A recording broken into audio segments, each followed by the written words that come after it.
Welcome to Scope. I won't be needing this today because today we're staying out of the lab. Whether it's a friendly or a full-on battle on the field, soccer is a real test of your skills. But did you know we can use science to predict how you perform on the pitch? Biologists like me are diving into the world's favourite game. With almost 300 million players and over 4 billion fans, soccer's the most popular sport in the world. You could say it's pretty simple. Get the ball into the other team's goal. Top soccer players need to have supreme levels of fitness and skill too. But fitness and skill are two very different things. So when it comes to soccer, which is more important?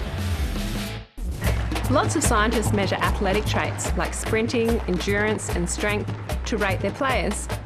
But so much of soccer is about interacting with the ball. So measuring skill should be just as important. It's fundamental to the game.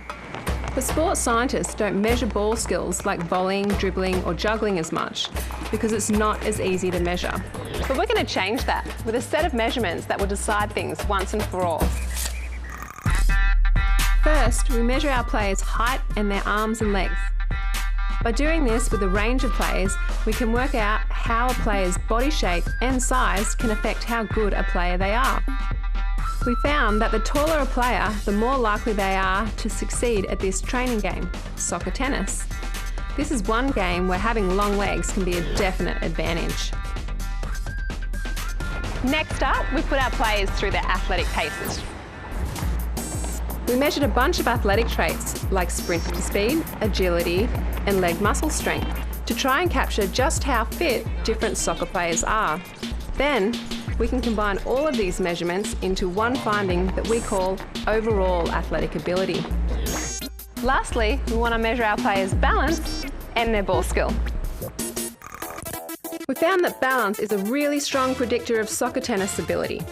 If you can balance on one leg while you stick the other one out, you're more likely to reach the ball. Then, we measure how accurate players are with juggling, heading the ball, and dribbling while navigating through cones. Plus, maybe the most important stat of all, how accurate are your shots on goal? With all our measurements combined, we can make confident predictions about soccer players. Firstly, our data can predict whether the player is more likely to score well in soccer tennis, like the players with longer legs. And secondly, if they'll perform well on the field, like our highly skilled players do. Long story short, your ball technique is much more important than how athletic you are on the pitch. So brush up on your skills and you could be the next Aussie soccer star.